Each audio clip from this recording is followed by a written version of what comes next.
Pysähdy!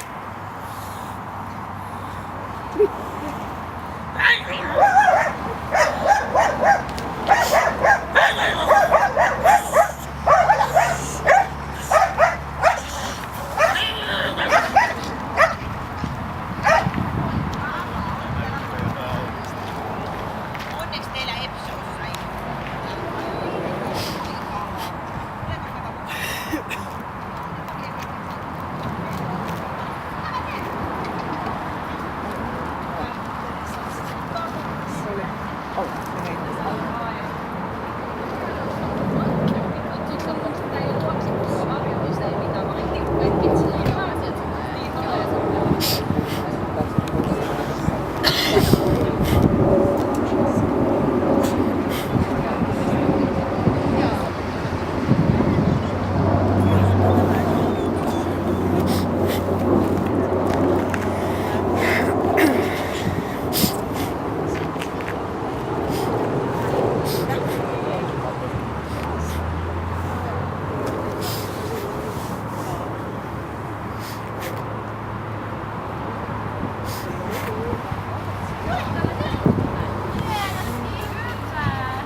Otettiin tyttöön vaan näistä sisätiöjä, joo. Ei mitään rakenteita. Ei mitään.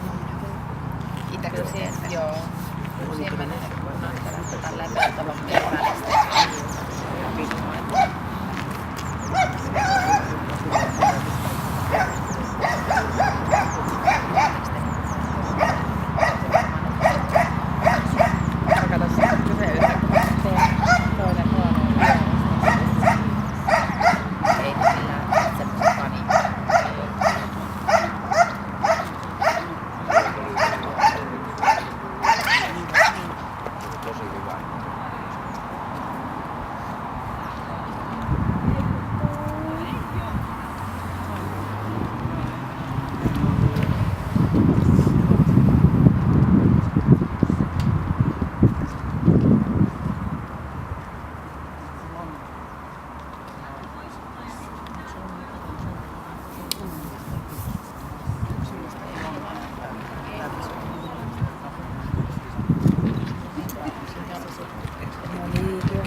Ja siihen seis! Ja sitten tänne päin. Okei, katsotaan mitä me tänne saatiin sitten. Aloitetaan tuolta alapäästä laukauspelottomuus. Tää koiralla hyvä, että se niitä noteerasi, että se on laukausvarmia. Ei mitään minkäännäköistä epänormaalia reaktiota siihen tullut. Sit luokse päästävyys. Ei sielläkään mitään, se on täysin luokse päästävä, hyvin avoin koira, sitä pystyy lukemaan eikä vieras ihminen käsittelemään täysin. Että se on +3, luokse päästävä ja avoin. Sitten koiran kovuus, eli se kertoo eräänlaista koiran muistia, että miten se muistaa nämä ikävät asiat, mitä me sille aiheutetaan täällä radalla.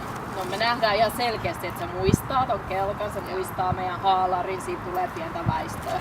Mutta se pystyy sun tukemana ohittaa ne ja pääsee niistä yli. Eli se ei mene liian pehmeäksi sitten. Ja sen puolesta, että siellä muistijälki on, se on ihan terveen +1 hieman pehmeä koira. Se on mukava, se on helpompi vähän kouluttaa, että se muistaa sitten opitun asian. Koiran temperamentti eli se vilkkausaste. Eli siitä katsotaan, miten koira reagoi asioihin oikea-aikaisesti, oikeasuuntaisesti ja että se on mukana niissä oikeissa asioissa eikä sen keskittyminen hajaille. Ja tää koira on ihan puhtaan vilkas koira. Se seisoo omin jaloin tässä, mutta sitten kun jotain tapahtuu, niin se keskittyy täysin siihen. Et silloin sitten muualla on niitä nopeita reaktioita, mutta vilkkautensa puolesta niin se on ihan puhtaan vilkas koira, sitten se on +3. Sitten koiran hermorakenne, eli miten se paineistuu testin edetessä. Ja kyllä me nähdään, että sille kuormaa kertyy, se rupeaa läähättää, että alkaa olla kuuma ja mamma, mä ypin sua vasten, apua, täällä on kaikkea jännää. Mutta se selvii niissä ja palautuu hyvin nopeasti, vaikka sillä onkin sitten välillä ihan ylikin jännää niissä meidän suorituksissa. Mutta se on +1 hieman rauhaton.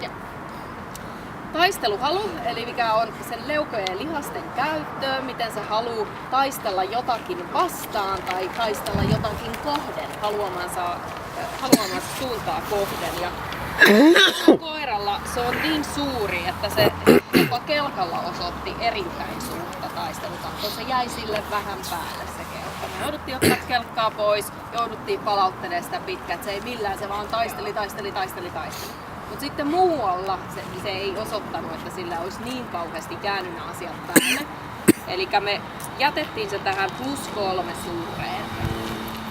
Mutta täällä on sitä taistelutahtoa ja se on se, mikä ajaa sitä eteenpäin ja ehkä myös vähän jarruttaakin sitä, just niin kuin nähtiin tuolla kelkalla, että sillä on niin voimakas tahto taistella jotakin vastaan. Että se jää sille sitten, että se on se sen suurin voimavara, mitä tuolla koiralla on. Mutta sen puolesta se palautuukin sit niin nopeasti, kun se pystyy käyttämään sitä taistelutahtoa. Se on hyvä iso moottori, mikä sillä on. Se on harrastuksessa ollut todella. Kyllä, varmasti.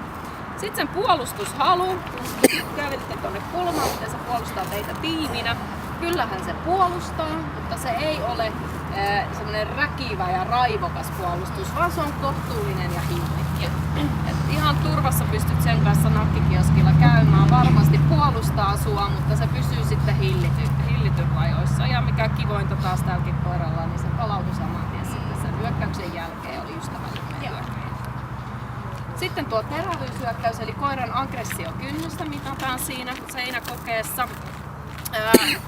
Koiralla on terävyyttä, se on melko matala sen kynnys pieneen ärsykkeeseen reagoi, mutta jälleen tässäkään se ei mene semmoiseksi raivokkaaksi räkisemiseksi, että se olisi oikeasti todella voimakkaan aggressiivinen, vaan se pysyy siinä hillityssä, kohtuullisessa, se antaa ja varmasti vastaa, mutta sitten viimeinen veto oli, että kun tuli ihan lähelle, niin koira väistää sitten lopulta.